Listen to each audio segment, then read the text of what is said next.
It is absolutely unbelievable, friends. They can't stand free speech. They can't stand free speech at all. These folks are truly the enemies of the people. Just yesterday on CBS, Margaret Brennan had the Secretary of State of the United States sitting down with her, and she claimed that in the 1940s, the Germans weaponized free speech in order to commit their eradication program. Yeah, she thinks that they used free speech to commit genocide. Yeah, that just kind of gives you a little bit of a taste of how much these guys are absolutely insane. We're going to talk more about that confrontation between CBS, Margaret Brennan, and Marco Rubio, the Secretary of State now. And let's just say it was illuminating, and also I'm proud of Marco Rubio for standing up for what he said. We're also going to lay out some other acts of journalism. We're going to talk about not just journalism and mainstream media. We're going to talk about states, countries that are using their connections with the media to actually cause free speech to be gone and to enslave people. I just want to read you just a little bit of this from Margaret Brennan to Marco Rubio. But before we do, just want to welcome you all to the Poplar Report. Thanks for coming. If you haven't already hit that like button and that subscribe button, please do go ahead and do those things. Check to see if you are subscribed. If you've subscribed before, you may have been unsubscribed. You know how YouTube likes to play this. They don't like us here, but we keep coming back anyway, right? Anyway, Margaret Brennan said this to Marco Rubio. I want to ask you about what happened in Munich, Germany, at the security conference. Vice President Vance gave a speech, and he told U.S. allies that the threat he worries about the most is not Russia. It's not China. He called it the threat from within, which is absolutely right. He lectured them about what he described as censorship, mainly focusing on including more views from the right, that they should include more views from the right. He also met with the leader of, as she says, the far-right party known as AfD, or the Alternative for Germany. Very dangerous group who wants to, have a discussion about immigration as opposed to just letting illegal stuff happen without any discussion whatsoever and just break all the laws. And she says that AfD is under investigation. As you know, it's under investigation. We know how that goes, right? And monitoring by German intelligence. Where have we heard that one before?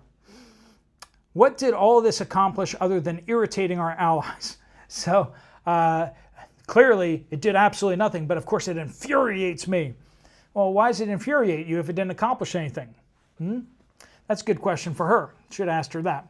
But Marco Rubio, Secretary of State, says, why would our allies or anybody be irritated by free speech and by someone giving their opinion? We are, after all, democracies. And we're using that loosely, right? The Munich Security Conference is largely a conference of democracies in which one of the things that we cherish and value is the ability to speak freely and provide your opinions. And so I think if anyone's angry about his words, they don't have to agree with him, but to be angry about it, I think actually makes his point. It does indeed. I thought it was actually pretty historic speech, whether you agree with him or not. I think the valid point he's making is to Europe is we are concerned about the true values that we share. The values that bind us together with Europe are things like free speech and democracy and our shared history in winning 2 world wars and defeating the Soviet communism and the like.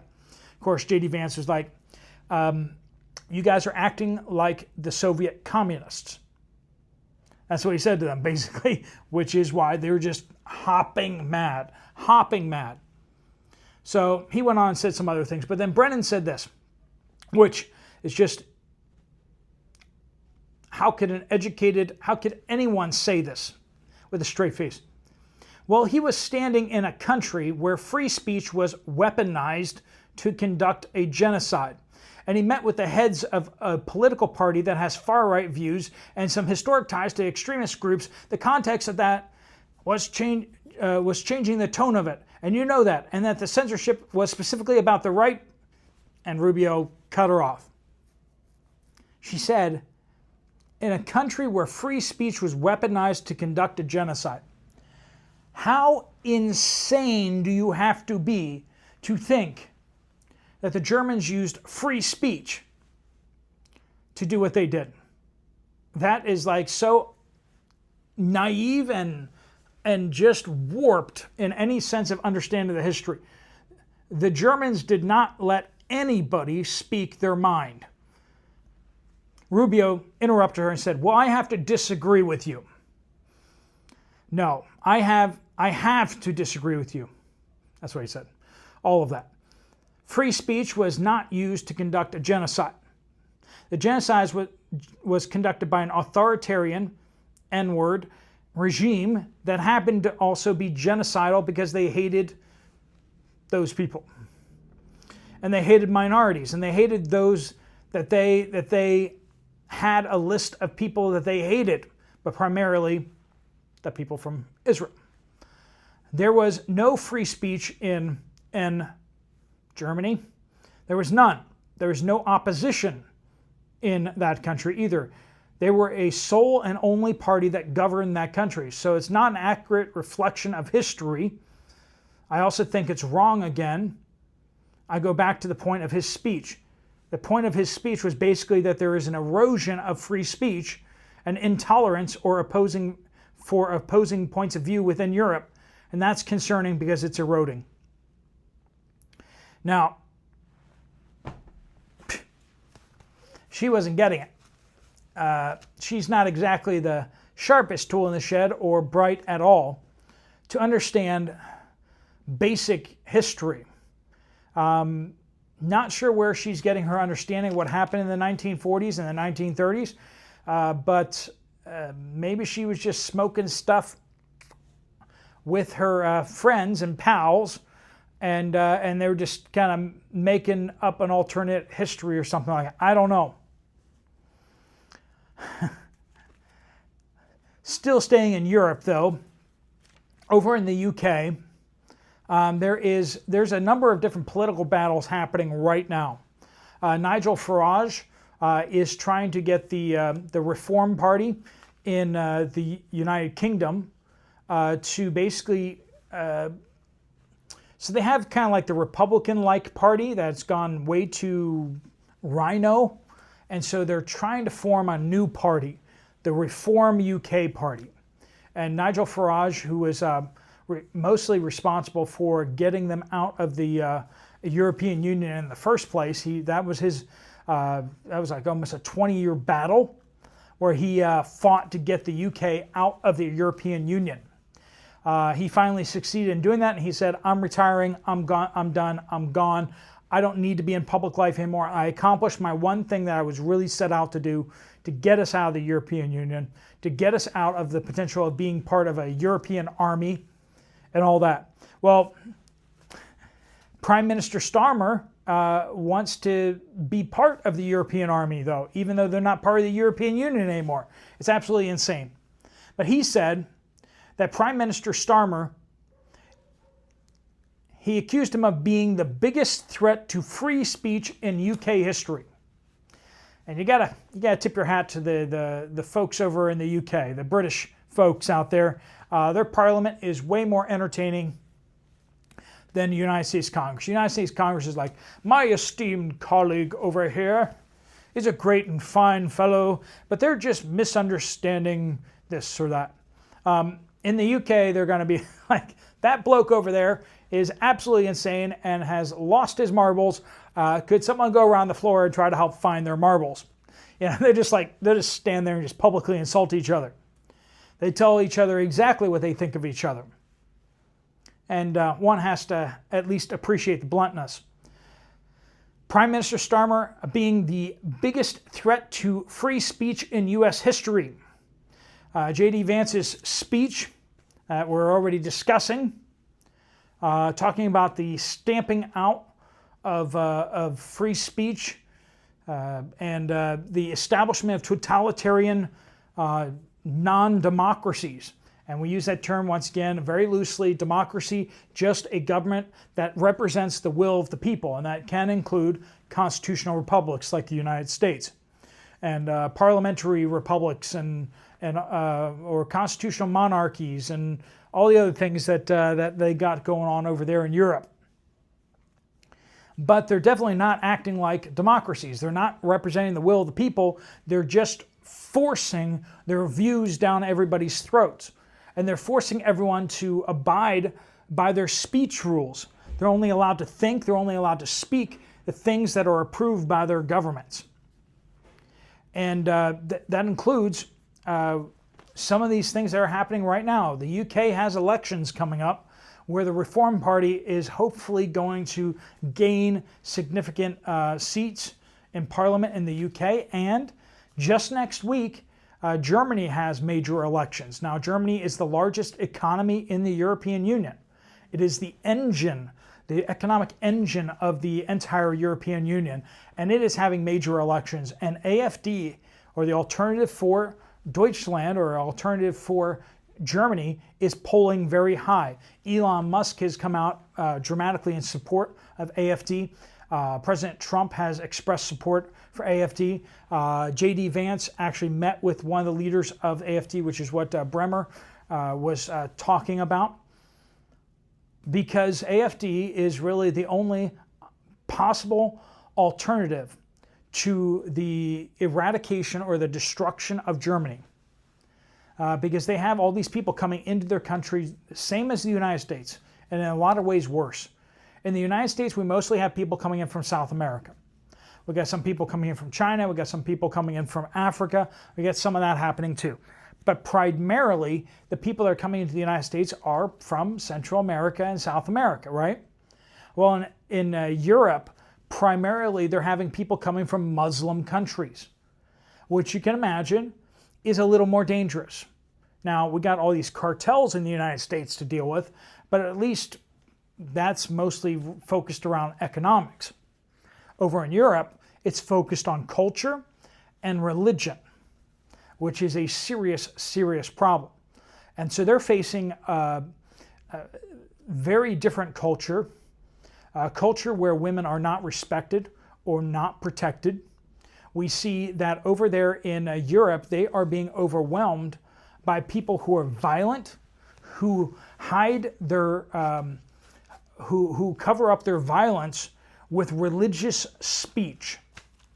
And people who are inherently violent have their book, their holy book that justifies what they want to do. So the situation over in Europe is actually much more severe than what's happening even in the United States.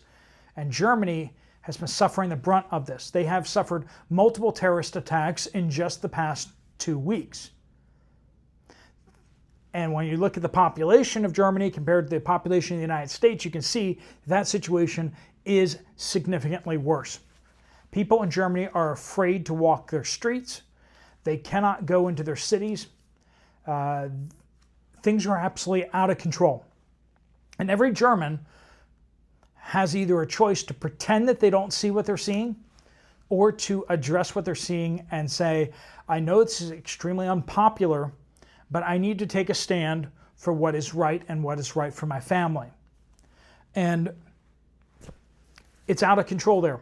And the people of Germany really need to make a choice, whether they're going to keep going down the path of destruction that they're going down, or whether they're going to stand up and push back. The government actually was moving to ban the political party, AfD, which is a very 1940s and 1930s things for Germans to do. Very much like the Soviet Russia would do as well, to ban political parties that they don't like, political parties that actually have differing opinion views, but rather to only allow people to express views that are supportive of government policies. That's the situation over in Europe. These people cannot stand free speech. They cannot stand people having an opinion and having an opportunity to choose. Whether it's the mainstream media in the United States, secretly funded by the United States government and other governments. We haven't even gotten into that, but once we dug out all the funding coming from the United States government going into these companies like PBS, going into CNN, going into Politico, and these other ones. We're going to have to start asking the question of how much money is going into these companies from other countries. Because if you think that Germany and UK and France and these other places aren't also supporting these media companies that are undercutting the American values of freedom and freedom of speech, you got another thing coming there too. These countries are not investing in their militaries. They're mooching off the United States military's protection, but then they're spending that money not on developing their economies, which you would think that's what they would do. No, they're spending it on their political agendas around the world, including trying to shape the United States of America. Friends, we got a lot of problems that are happening already, and these people are dedicated to making everything worse. They can't stand free speech, and they want to bring an end to our society. The Great Western experiment of governments that are responsive to the people through elections, through constitutions, they're trying to bring that to an end and bring us into where bureaucrats, faceless bureaucrats, rule us, and dark money pools rule us. Once they start digging into Act Blue, I think we're going to see some real fireworks, because a lot of the money going into Act Blue have been coming from USAID, other government contracts, a lot of unions that have been funded by the government. The web, we talk about it as the deep state because it's hard to explain how much of a machine it is. They really, really don't like us, and they want to control us, and they don't think that we can make right choices. They really don't like what's going on, and we're going to see them rock the boat at least a few more times before we can have any kind of victory over them. But, all right, friends, thanks so much for watching. Let me know what you guys think down in the comments down below. If you need to skip the video back a little bit so you can type your comment, please do.